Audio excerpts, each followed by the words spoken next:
was the face of waste disposal for decades. Greenpeace activists tried to prevent this, in vain.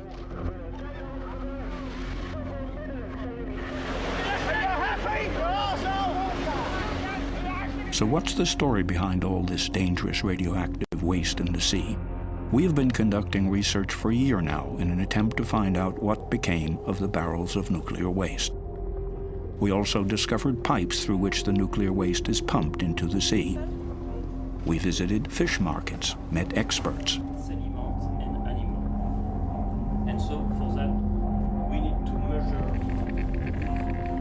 As well as a lot of people who are scared about radiation. We asked politicians about the legacy of the nuclear industry, what's actually going on down there at the bottom of the sea. And because the answers turned out to be unsatisfactory, we went looking for the barrels of nuclear waste ourselves.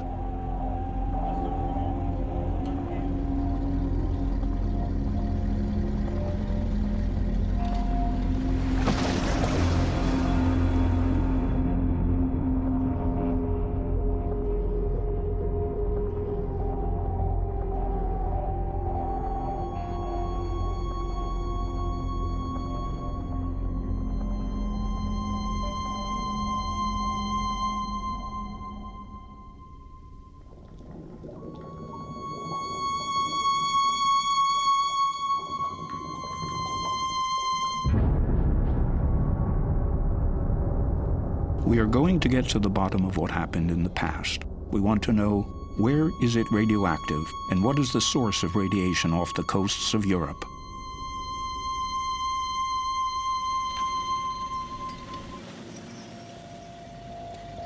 Anything radioactive was dumped in those steel barrels.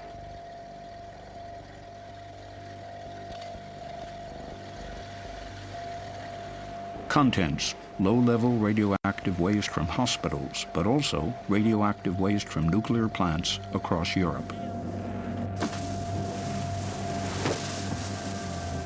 For decades, the nuclear industry has used the sea as a dump site.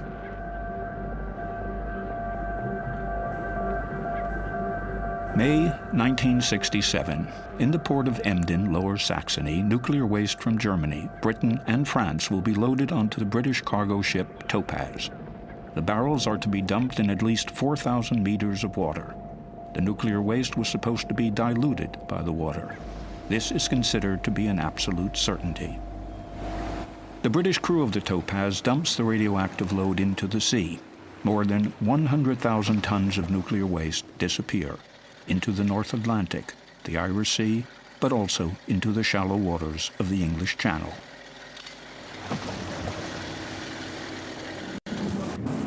Then in the mid-1970s, Greenpeace stages various actions and raises awareness about these dumping activities.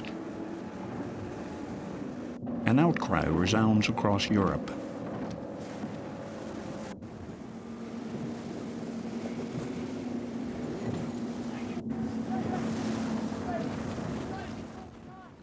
"32 years after the boat operations in the Atlantic, we meet two of the activists from that time at the Greenpeace offices in Hamburg.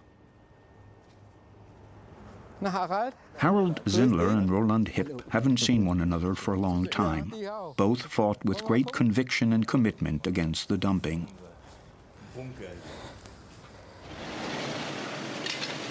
We show Harold Zindler the video footage. Even today, years later, a chill runs down his spine. This is cynical. But the nuclear industry was unmoved by the Greenpeace actions. The dumping continued. Environmentalists were criminalized and attacked.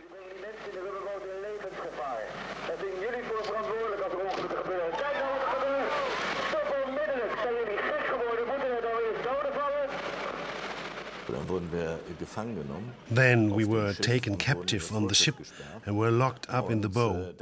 The dumping continued and we could hear it, and what we had just witnessed actually happened. A dinghy was hit again, and at that point the action was called off. It was far too dangerous and people could have been injured or even killed.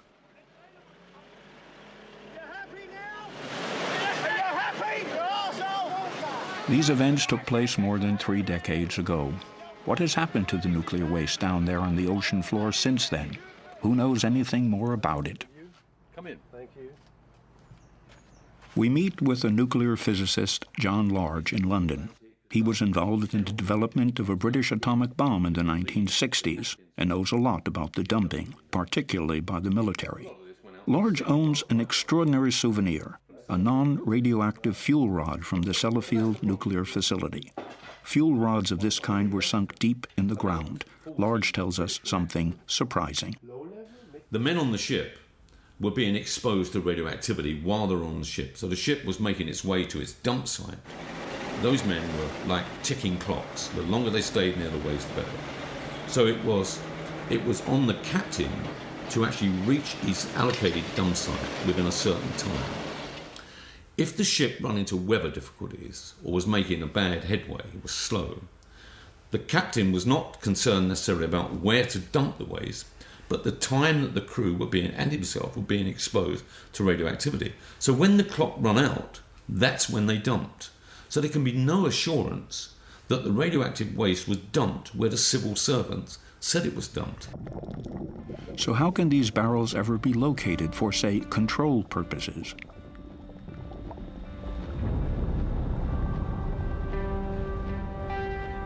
A look at official British dumping inventories raises even more doubt about the accuracy of the information. Entries relating to coordinates or ocean depths are often marked "not known." It gets worse. Even when it comes to information regarding radioactivity, we repeatedly read "not known, not known, not known." This is according to an inventory of dumpings in the Irish Sea. Who could possibly know where the barrels are located? Perhaps the UK Health Protection Agency, HPA, might be able to help, as it is responsible for radioactive waste.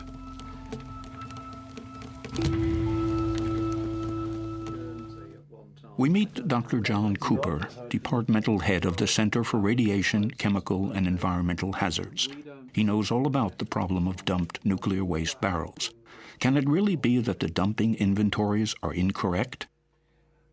I would be surprised if there were other disposals which were not included, but of course you cannot completely exclude that. The military did never tell you what they dump. So what do you do with this fact? Well, I think at some point you have to rely on the information you've got.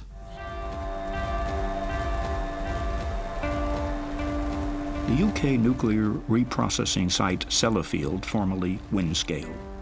The atomic waste also came from here and disappeared into the Irish Sea, into the Channel, into the Atlantic. The suspicion, highly radioactive nuclear waste may have been dumped. It was officially banned.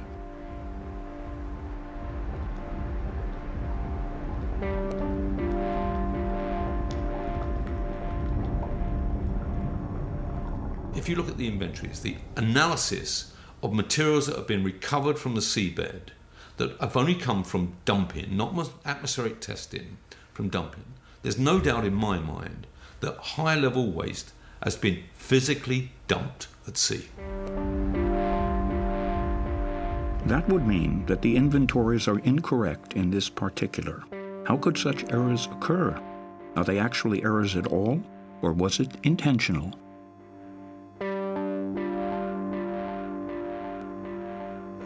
Powers that are written in a future. Michael Meacher might know more about this. He was Minister of State for the Environment from 1997 to 2003 and an opponent of the dumping policy. Charging for workplace parking levies and other measures which local authorities will put into their local charge.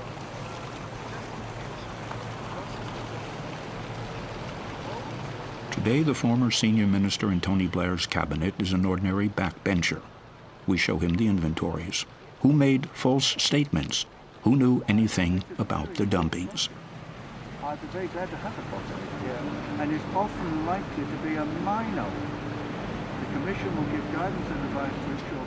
I suspect that that was an agreement between the Ministry of Defence, the Army, and the nuclear industry. I presume this was, I won't say a plot, but this was an agreement between them all to do something which they would rather not anyone knew about. And that's why it's now impossible to get the information about exactly what was dumped, where it was dumped. I think we have a pretty good idea where it was dumped, but we don't know, and the quantity of it we certainly don't know, and the effects of dumping that in the sea over decades or centuries, again, we don't know. I mean, this is a sort of conspiracy.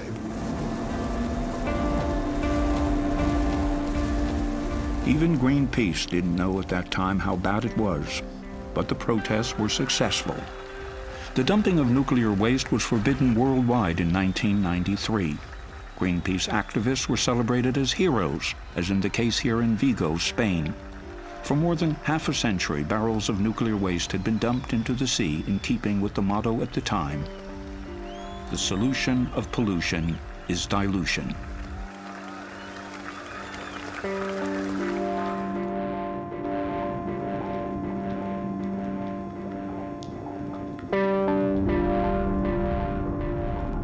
The fundamental underlying problem was that they assumed that if you dilute the radioactivity with tons and tons of water, it's safe to discharge. If you dump solid radioactive waste and it dissolves in tons and tons and tons of water, then it's safe to dispose of it in that way. And that is being proved wrong time and time and time again.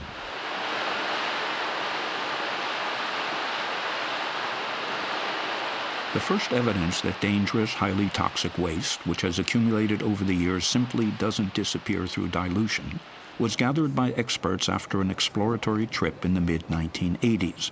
Germany sent the research vessel Walter Herwig to the Atlantic dump sites. The disposal points were examined. In so doing, the scientists inadvertently salvaged 9 barrels. The researchers found plutonium in the water, in the seabed, and in the fish.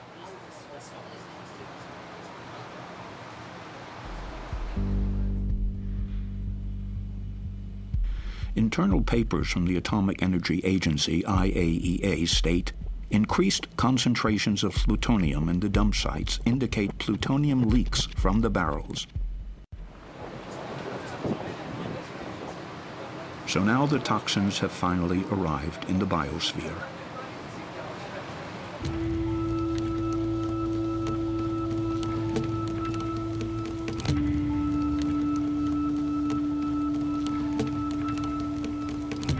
Monaco, seat of the IAEA's marine laboratories. Biologists here are researching the dangers of nuclear waste in the sea.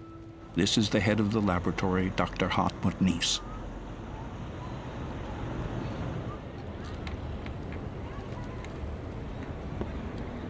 The experts feed contaminated food to marine animals. They want to find out how it will affect the organisms. Dr. Nies and his colleagues are also in charge of the barrels of dumped nuclear waste.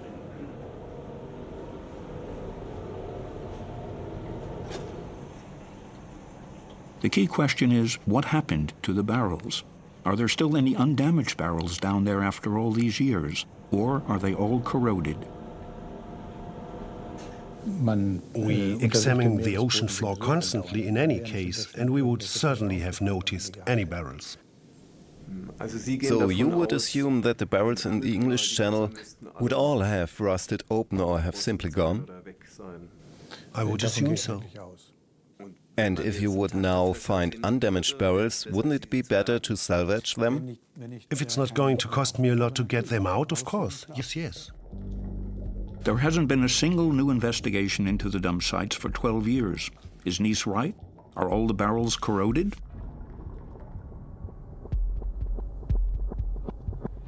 We decide to have a look for ourselves. Herd Deep, an underwater channel in the channel close to the Channel Islands, is the only dump site within range of our resources and capabilities.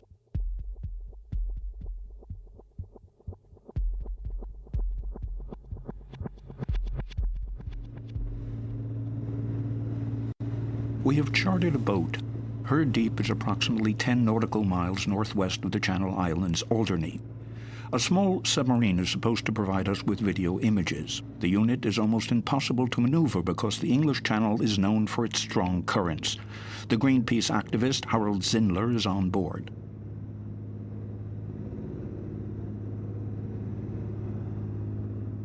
If I had the resources, I would fetch up a barrel immediately and dump it on the doorstep of those responsible. It is irresponsible. More than 28,000 barrels of nuclear waste have been dumped there. It's unbelievable.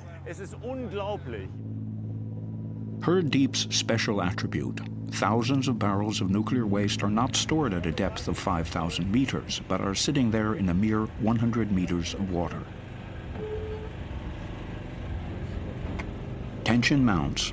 According to the inventories, there are munitions from the war down there, as well as nuclear waste.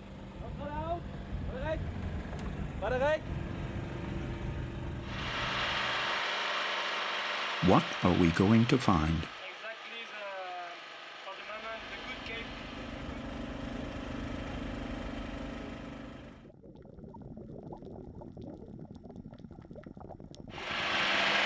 Sag Bescheid, wenn du Kabel brauchst. Ja, alright, gib mir mal.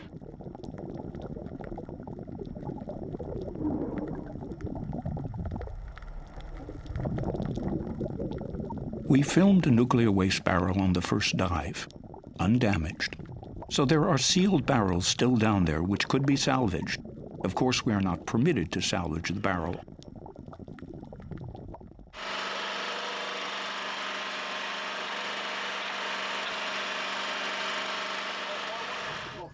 On the second dive, we also discover this totally corroded barrel. Up on the boat, the find leaves Harold Zindler upset. What shocked me most here? We discovered barrels very close to land in 140 meters of water in a place where we can even see Alderney and are looking towards France, which is barely 30 minutes away.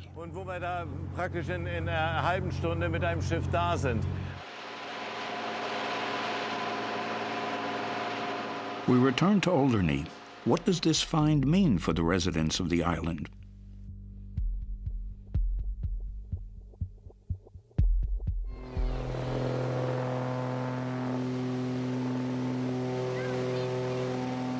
Professor Chris Busby approaching Alderney. The physicist was here decades ago. A doctor had asked him to come. There was an unusually high incidence of cancers on the island. Busby has been actively campaigning against the dangers of nuclear radiation for years now. He is regarded as something of an enfant terrible, stubborn and awkward. Rather than to listen to his pointed opinions, he is the sort of person whom the authorities prefer to stigmatize.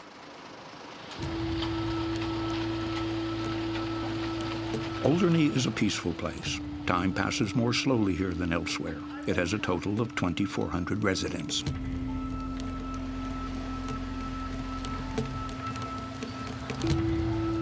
The island is also a refuge for well-to-do British pensioners. But the place may not be as idyllic as it at first seems.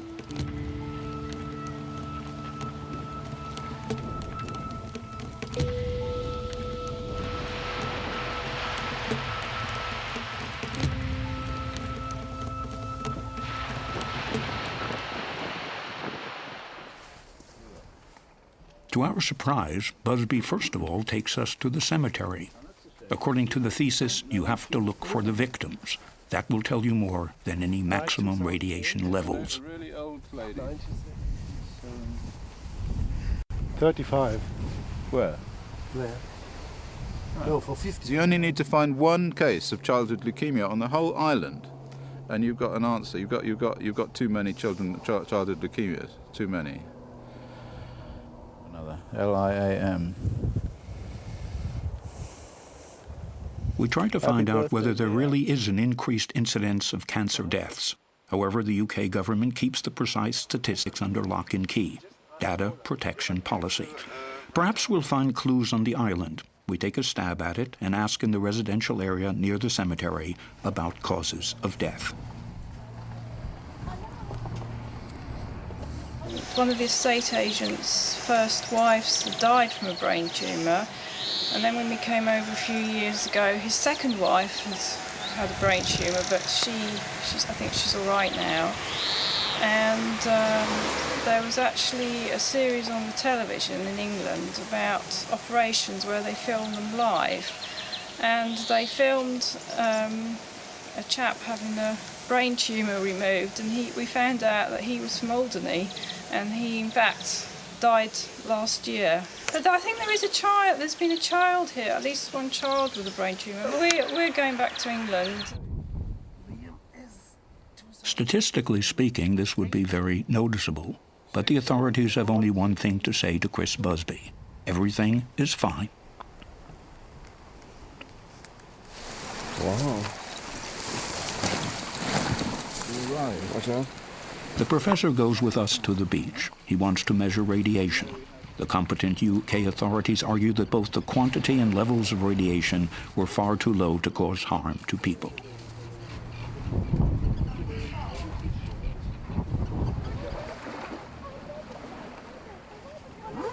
What we have learned since the 1980s is that material that goes into the sea comes back to land. And it does this because the particles on the seabed, the very fine particles, attract the radioactivity, attract the plutonium and attract the cesium and all the other stuff. Professor Busby wants to go even further out. Dusk begins to fall and the tide starts to come in. Busby criticizes the authorities because they didn't do any of their own measurements, but simply guesstimated the levels of radioactivity out there in Herd Deep. I would expect to find cesium-137, ruthenium-106, a whole load of stuff. Plutonium. Plutonium? Yeah, for sure. So that might be quite poisonous here. Well, of course. Chris Busby's gamma spectrometer measures increased levels of radiation at this point. 204. But there was a hell of a lot of uranium from the Herd Deep. They dumped an enormous amount of enriched uranium in the Herd Deep. That was a very big amount of material there, so it's entirely possible that that also has ended up here. We also take readings with our Geiger counter. It is true, the level of radiation has increased. How dangerous is this for the people here on Alderney? Only requires one cell to be damaged to go on to form another cell and another cell and another cell and eventually form cancer. So every single dose, right down to a single radionuclide decay, has a finite probability of causing cancer. Is Busby on the right track, the outsider? And shouldn't the undamaged barrels be salvaged as a precaution? What does the director at the HPA, Dr. John Cooper, have to say?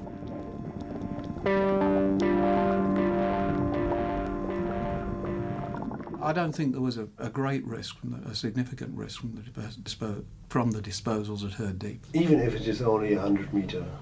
Yeah, it's probably something you wouldn't do these days. I think the best way of approaching this is to leave the material where it is. We chase up the Atomic Energy Agency, competent in these matters. How does the agency evaluate the dangers of these dumped barrels? We have seen that the sea's capacity for dilution is so vast. We have seen in the discharges from Sellafield and La Hague, which have drifted with the currents over many years, that if this water were not seawater, then it would be suitable as drinking water. However, there are differing opinions about this. Professor Klaus Gruppen has published textbooks on radiation protection. So, what about dilution in seawater to levels that would meet the standards required of drinking water? And is everything really hunky-dory? If the amount in which it is diluted is infinitely vast, if I discharge it into outer space, then it might be well diluted. But the Earth is a very small celestial body, and the concentration is constantly growing. Our conclusion: the radioactivity is only spreading out instead of disappearing altogether through dilution. There are no exact details about the location and number of barrels, and there is disagreement as to whether they should be salvaged.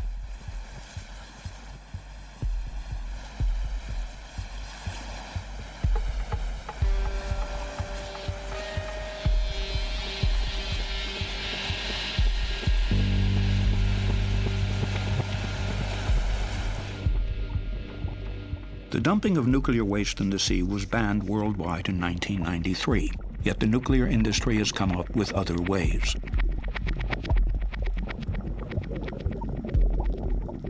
They no longer dump the barrels at sea. They built kilometers of underwater pipes through which the radioactive effluent now flows freely into the sea.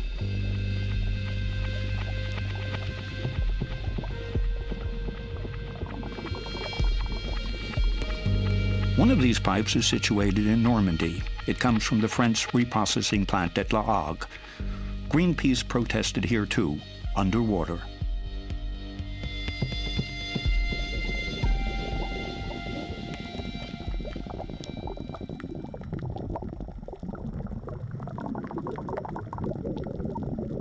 To environmentalists, the matter is clear-cut. This method of disposal through pipes destroys the environment, just like the dumping of barrels. The advantage for the nuclear industry? No more bad press because of the barrels. For the disposal via waste pipes remains hidden from the public eye, quite literally. La Hague is the waste processing plant servicing nuclear waste from all over Europe. Germany's casters rolling into Normandy. But the people here are no longer willing to accept the abuse of the sea as a nuclear dustbin.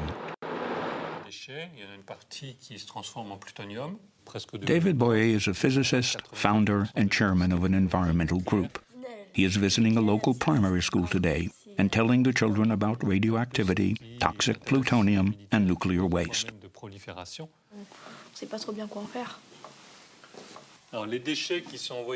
David Boyer asks us to come with him to the fish market.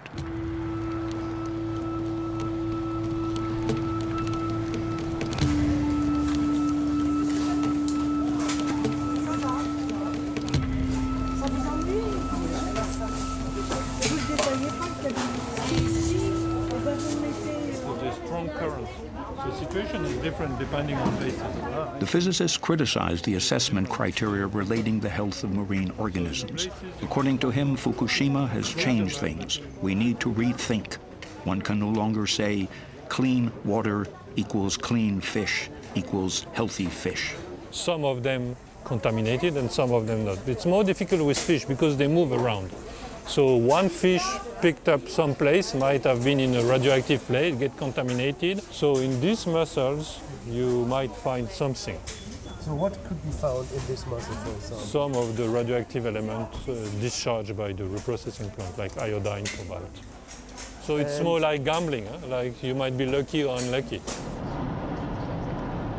The toxic waste from the reprocessing plant at La Hague is no longer a just local problem for the people of Normandy. According to Boyer, marine pollution is a European problem.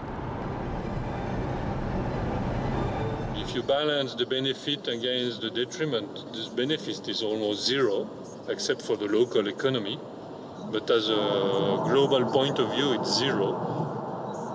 And the detriment is evident, so of course it is a sin. Boyer travels with us to Ostend, Belgium, 400 kilometers from La Hague. He will show us how far the radioactive toxins have already spread, for their origin has been precisely measured. He meets up with a Belgian activist. He gathers seaweed. The environmental activists distrust the measurements made by the operators.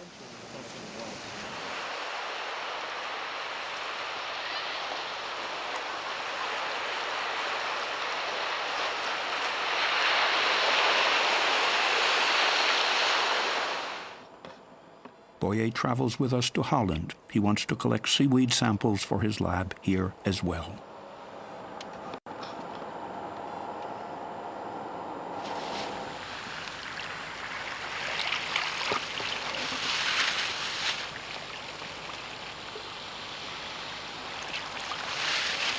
I have the iodine, the seaweeds from Germany there.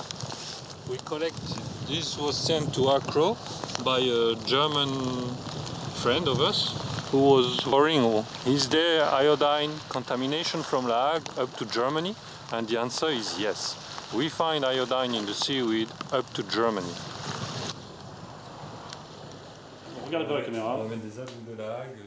We are back in Accro's labs, the Citizens Initiative. The water that was just brought here by volunteers has given a 5-fold higher tritium value than the rating supplied by the French operator Arriva. It is now obvious why the citizens take their own measurements.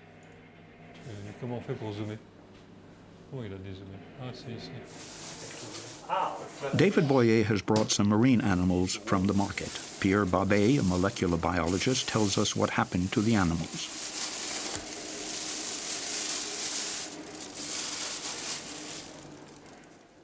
We now know that there is a very good exchange between the deep sea and the upper water layers. The radioactive toxins accumulate in the food chain. This little worm here, for example, can contain 2,000 to 3,000 times more radioactivity than its environment. It is then eaten by the next biggest creature and so on. At the end of the food chain, we discovered damage to the reproductive cells of crabs. And this damage, these genetic defects, are inherited from one generation to the next. And the effects and the mechanism of human cells and animal cells are the same? Yes, yes. I don't know, a cell in human or in animal, it's the same.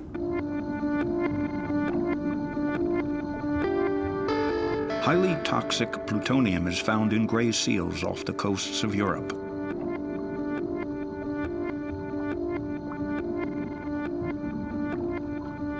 Radioactive cesium has been found in porpoises.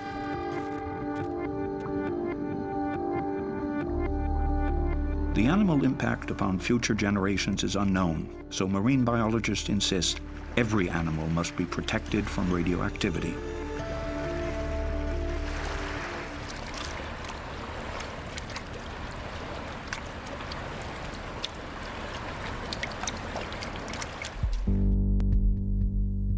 But how dangerous is the nuclear waste in the sea for us humans? We look for answers to this question in the UK, in Sellafield. There have been some alarming reports from there. The second disposal pipe for Europe's nuclear waste is located in the north of England.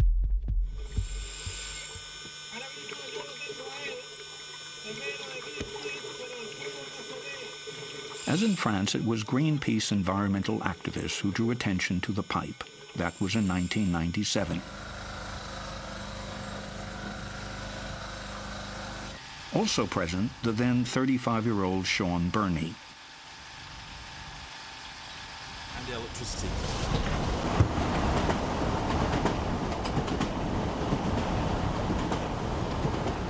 For nearly 2 decades, Burney has been actively campaigning against the discharges. It is a struggle for numbers, limits, but also the prerogative of interpretation.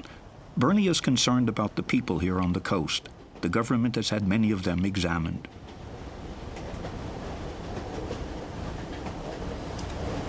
You see here, along this coast, there are people living on this beach. You can see these small houses. And they are what's considered one of the critical groups because they live right on the beach. They're exposed every day to the sea and therefore to radiation coming in from the sea. So their houses are full of plutonium dust. Their bodies will be more radioactive. They'll have plutonium in their teeth. The closer you are to Sellafield in the UK, the more plutonium you have in your teeth. The pipe from Sellafield is clearly visible only from the air. But how could the disposal contractor bypass the ban on discharges? Nuclear waste is still being dumped in the sea. The operators argue this is land-based disposal and therefore legal. It has been approved by the authorities. Is there a scientific, logical reason why barrels are prohibited and discharges are allowed? I think it is more a philosophical question. This is not a philosophical question for him. Wolfgang Rinneberg was Director for Nuclear Safety at the German Federal Ministry of the Environment and is an expert in the disposal of radioactive waste. No, there is no logical reason for it. Ultimately, there are only economic reasons. The question is, how expensive would it be to install appropriate filtration systems, for example, that would ensure that a discharge of this kind is close to zero? Perhaps this plant would prove to be uneconomical. That's what's behind it. There's no evidence of a physical reason or any other reasons for that matter. Every day, more radioactive swill flows into the Irish Sea. Nuclear waste from Sellafield can now be found on the Norwegian coast.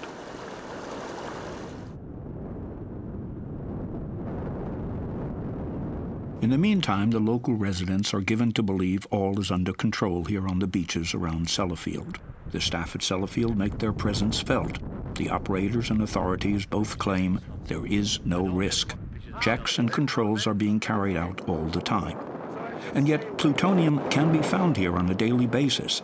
The toxic waste returns from the sea here as well. It leaches out, it dries, and is left lying on the beach. The people here have long since guessed that the dangers are greater than those responsible care to admit.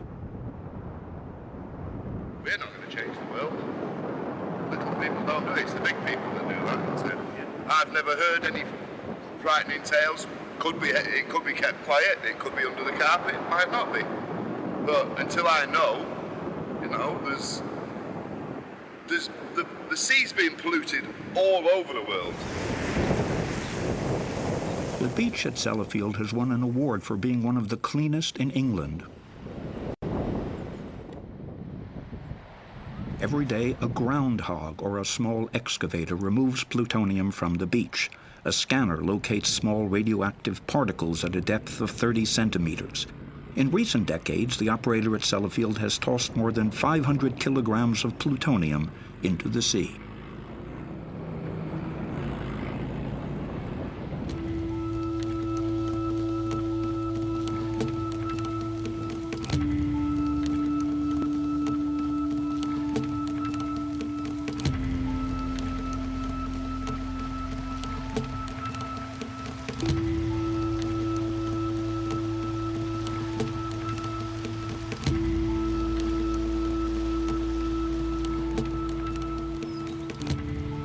A woman from the Netherlands, Janine Alice Smith, lived inland from Sellafield for many decades.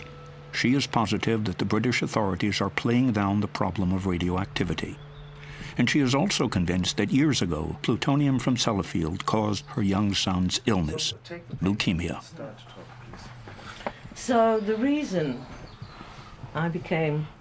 we used to go to the beach, and we used to spend lots of time on the beach. And like all babies, he picked up sand, he put it over his head, he put it in his mouth. At the age of 12, he got leukemia. And I then realized that he was not the only one. There were more children in the area. Donald, he did okay. He was diagnosed as a little child, but at the age of 19, he was afraid that it would come back. And Gemma, she died at the age of 7. She had to have a bone marrow transplant, but she died of infection. Windscale, the biggest commercial nuclear reprocessing works in the world. As early as the 1980s, regional television had already reported of the increased incidence of leukemia in children. For journalists, it was obvious that the operator and even the health authorities were in denial about the true extent of the danger. As many as 3 pupils at the same primary school in Seascale developed leukemia. Despite Yorkshire Television's intense coverage of the issue, the discharges continued. In the world. The radioactivity here can be measured quite simply with a Geiger counter. It's in the mud and it's on the beach. Scientist Dr. Philip Day is measuring this radioactive pollution. We tried to find out if there was any truth in these reports. It is strictly forbidden to film around the reprocessing plant at Sellafield, nor is it possible to take photographs on site, nor can we get near to the discharge pipe. It proves difficult to arrange an interview. As a last resort, we finally meet in the car park in front of the plant. What is the link between the radioactive waste and the leukemia cases? Obviously, the leukemia issue is a difficult one. It's been investigated for years by the UK medical authorities, who are the right people to investigate that sort of issue. And their conclusions are that the leukemia excesses around Sellafield, in one particular locality, cannot be due to our operations. On the basis of that reasoning, the beach remains open in spite of the plutonium finds. It has been long since assumed within the scientific community that chronic poisoning, even low radiation doses, can trigger cancer. We drove 10 kilometers inland because it is also possible to find the toxic deposits here. The level of radiation has increased on this riverbank. Janine Alice Smith and Sean Burney show us. It's going up slightly. It's going up to about 30, so that is 3 times nearly what we found sort of lower on the road when we started. And this is a spot which is freely accessible to the public. A bridle path leads along the riverbank. Burney and Alice Smith are critical of the authorities. They believe that they are being deliberately imprecise about their work.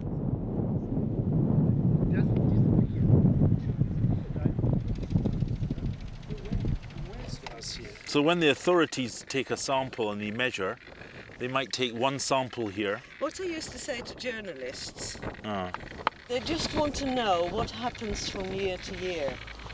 They don't want to know what happened 50 years ago. And, you know, they try and hide that, but it's there. So you don't take deep samples, they don't take deep samples. They take surface, very few samples are taken.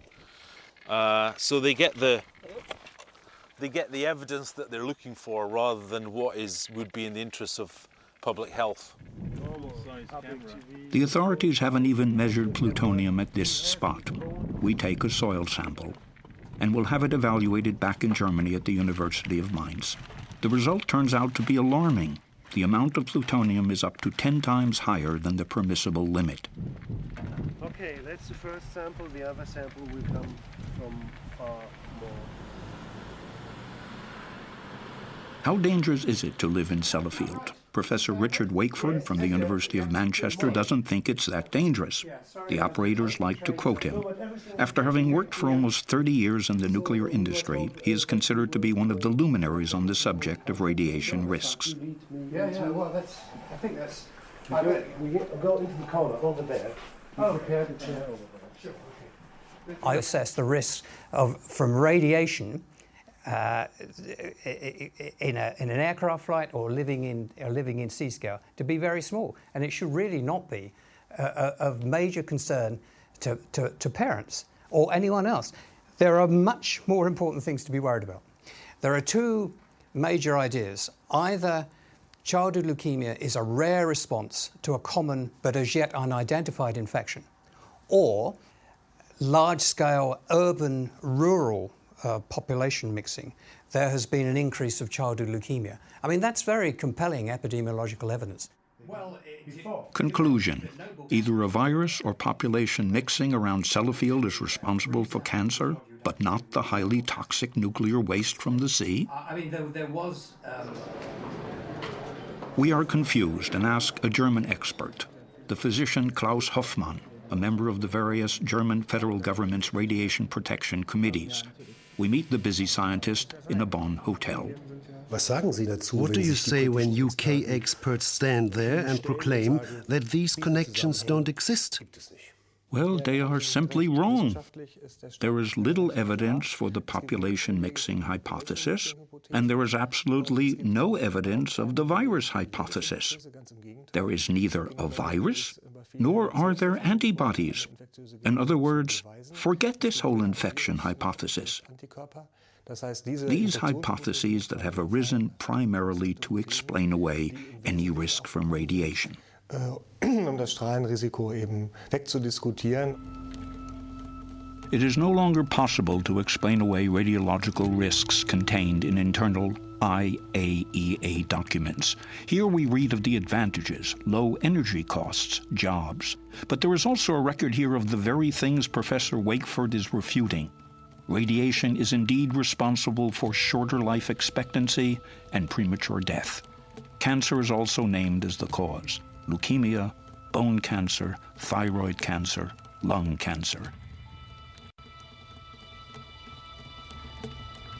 Here are private videos from a children's cancer ward in Wales. Professor Chris Busby sent them to us.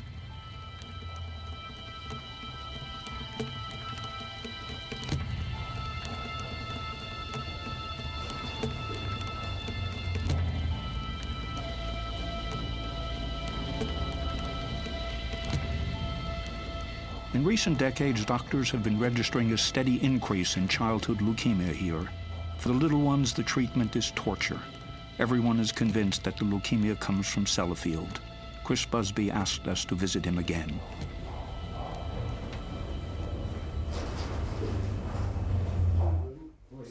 Together with his colleague Richard Bramhall, Busby tells us an incredible story. The cancer statistics around Sellafield are 10 times higher than in the rest of the country. About 20 now, if they're alive. Or else you have to find somebody. They will do anything to cover up the truth. We were leaked that data, the database from the Wales Cancer Registry. Someone had a bad conscience. Eventually the Wales Cancer Registry people said, oh, well, we'll give you the data, but not down to the small areas, but down to like the county district areas, which is much bigger. But when the data came, and I put it on the computer, I found that it was the small area data. It wasn't the big. So whoever had done it, either by mistake or because they wanted to leak it, had given us the small area data. After the Cancer Registry had given us the data, they were sacked. That was it. I put a letter into the British... people were sacked? Yeah, all of them, yeah. Well, they closed the unit down. Yeah. We don't know what happened. So this woman, Mary Cotter, who said, we will give you what you want, she was sacked. Recently, the House of Lords refused to publish current pediatric cancer numbers, data protection policy. And the nuclear industry, it strikes a balance between cancer rates and costs. The effort required to protect people from radiation exposure should also take stock of the cost implications. We want to find out from the UK health authorities, can it really be true? To reduce the doses any further might cost disproportionate amount of money that could be actually spent elsewhere. So that's the sort of balancing you have to do. Is that supposed to mean that you are prepared to accept a number of cancer deaths? To keep the costs of discharging atomic waste into the sea as low as possible? You are doing that comparison. I'm reading that. Mm-hmm. And that's no different to what happens in many other areas of decision-making in society. Where do such cost-benefit considerations come from? In our research, we come across the influential ICRP, the International Commission on Radiation Protection. The group operates as an independent charity for the benefit of the public. A request for an interview with the director is refused. But we find a lecture on the internet by the former chairman, Roger Clark. Society's changed. If you went He elucidates the cost-benefit principle. Clark cites Epicurus's utility ethic. Some examples. The needs of the many outweigh the needs of the few, right? Everybody The needs of the many outweigh the needs of the few. Was a good thing. So you vaccinated everybody with immunization. Insiders tell us that the ICRP is the elongated arm of the nuclear industry. We also come across Professor Wakeford's name on the website, the expert from the University of Manchester. To our surprise, we also find Dr. John Cooper's name from Health Protection Agency. You are working for the Health Protection Agency. Yes. At the same time, you are in the main body of the ICRP. Yes. So you give yourself the independent scientific risk from one hand to the other. So yeah. in Germany it would be a conflict of interest. A conflict of interest. Yes, that is a problem. The HPA is the ICRP. The ICRP is made up of government institutions, government representatives. So therefore the HPA, the ICRP, is made up of government representatives. The ICRP is not some great independent body. It's made up, people from the HPA attend meetings of the ICRP and set the standards. Truth is, I knew that Even former UK Environment Minister Meacher has to admit his impotence. I, as a minister, my civil servants were not very pleased about this, bringing in people like Chris Busby or other people who are independent scientists like John Large. I mean, they didn't want that kind of confrontation or discussion or debate. I mean, if we had that kind of open, honest exercise, one would feel a lot more confident. But government doesn't want to do this. They just want to go with the official standard view, which actually is the nuclear industry view. And at the coalface, for years now, Sean Burney and Janine Alice Smith have endured much frustration. No one talks openly. The environmental activist and the mother of a son with leukemia are fighting a quixotic fight. I think in a way it's quite a sad place. It used to be a really thriving holiday place. People used to come from all over with trains from all parts of Cumbria. Anger that decisions by governments over many decades have created this nuclear disaster on this coastline. And for most people here, they don't know about it, or if they do know about it, they don't want to know about it. It's out with their control. It's a decision made by government in London. Sellafield and La Hague show that the disposal of waste into the sea was, and still is, a mistake. However, hardly anyone is prepared to admit it officially, because then you would have to deal with tough questions. Who was lying? What can still be salvaged? And who is going to pay for it? From the northeast Atlantic dump sites all the way up to the coast of Norway, nuclear contamination from barrels and pipes is a problem which is deliberately being brushed under the carpet. This can only be resolved by sealing off the pipes and salvaging the undamaged barrels wherever possible.